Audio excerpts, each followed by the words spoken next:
இன்றைக்கி என்ன செய்ய போகிறோம்னா சூப்பரான ஒரு முட்டை குழம்பு தாங்க வைக்க போகிறோம். அது எப்படி வைக்கலாங்கிறத வாங்க வீடியோ கொடுக்கலாம்.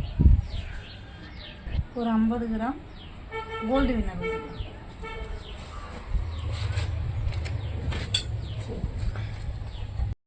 ஒரு டீஸ்பூன் அளவு சோம்பு போட்டுக்கலாம். ஒரு பிரியாணி இலையை கட் பண்ணி வச்சுருக்கேன், அதை போட்டுக்கலாம். 4 கிராம்பு, ஒரு பட்டை, இதெல்லாம் புட்டு வச்சுருக்கேன், அதையும் போட்டுக்கலாம்.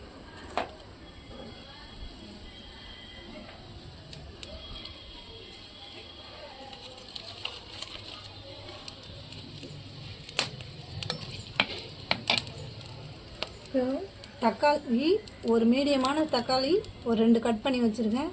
மீடியமான சைஸு பெரிய சைஸ் வெங்காயம் கட் பண்ணி வச்சுருக்கேன். இப்போ வெங்காயத்தை போட்டு நல்லா வதக்கி எடுத்துக்கலாம்.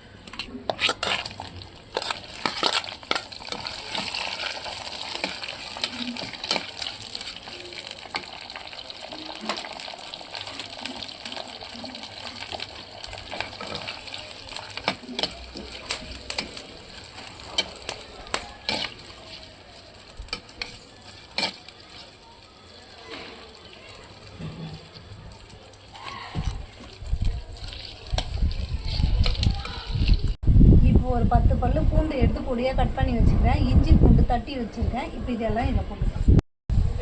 வெங்காயம் இந்த அளவுக்கு சவுண்டு வரணும். இப்போ பூண்டை இஞ்சியும் போட்டுக்கலாம்.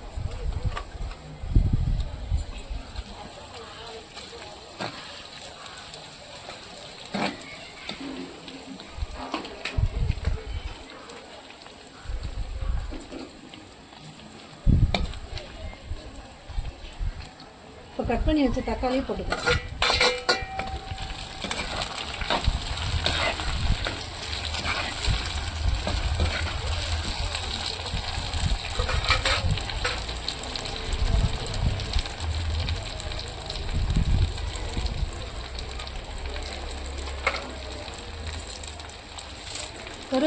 கருவேப்பிலை போட்டுக்கலாம்.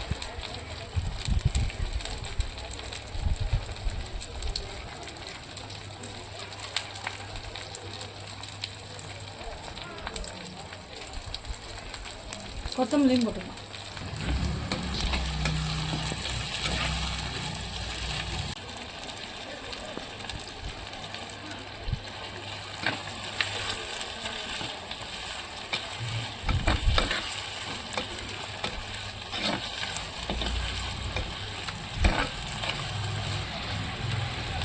ஒரு 2 டீஸ்பூன் அளவு தனியாத்தூள், 1.5 டீஸ்பூன் வந்து சில்லி பவுடரு, 1 டீஸ்பூன் வந்து சீரகத்தூள், 1 டீஸ்பூன் மஞ்சள் தூள், இது எல்லாத்தையும் இதில் போட்டுக்கலாம்.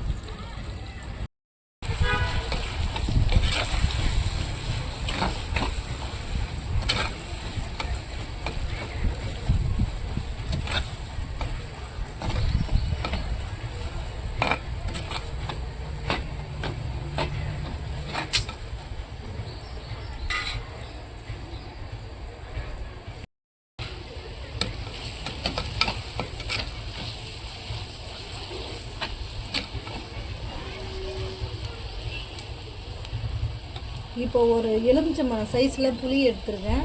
இது நல்லா கரைச்சி வடிகட்டி வச்சுருக்கேன். இப்போ இந்த புளி கரைசல் இதில் ஊற்றிக்கலாம்.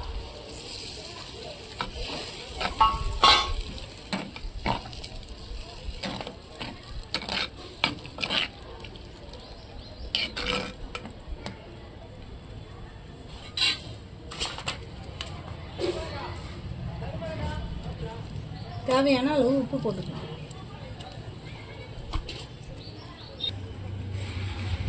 நல்லா இந்த மசாலாலாம் நல்லா ரெடி ஆகிடுது.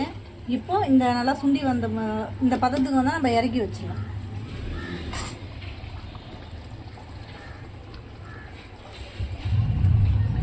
இப்போ நம்ம மறுபடியும் சட்டி அடுப்பில் வச்சுக்கலாம்.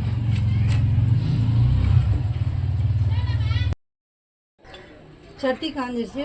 ஒரு டீஸ்பூனு 1.5 டீஸ்பூனு எண்ணெய் ஊற்றிக்கலாம்.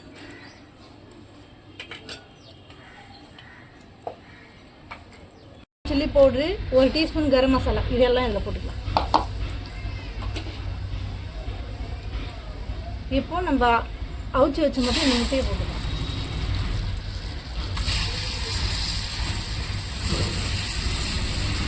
முட்டையை போட்டு இப்படி ஒரு கரண்ட்டு கழட்டி வச்சுக்கணும்.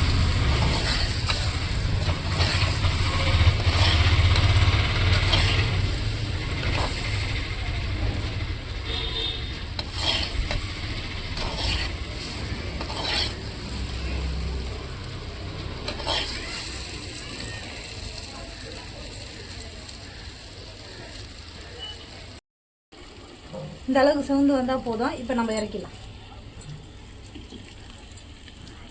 இப்போ நம்ம குழம்பு ரெடி பண்ண மாட்டிங்களா, அந்த குழம்பு எடுத்து மறுபடியும் அடுப்பில் வச்சுக்கலாம்.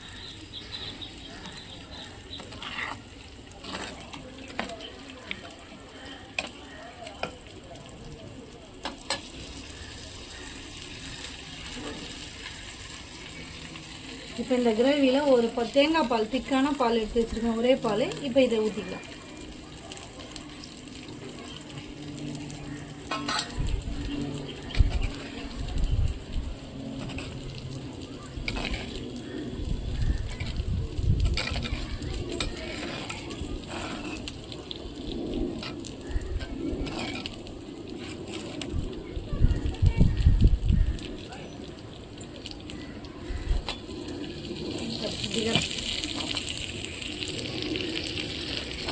இப்போ நம்ம அந்த மசாலாலாம் போட்டு வச்சோம் பார்த்தீங்களா முட்டையை, இப்போ எடுத்து ஒன்று ஒன்று அதில் போட்டுக்கலாம்.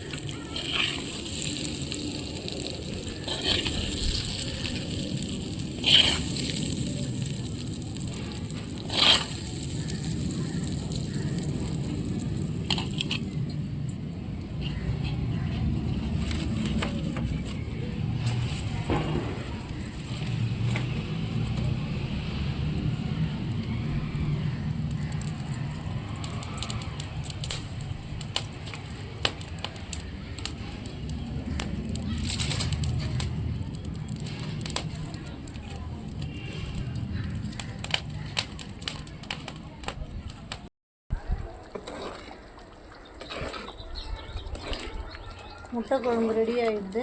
இப்போ இறக்கிக்கலாம்.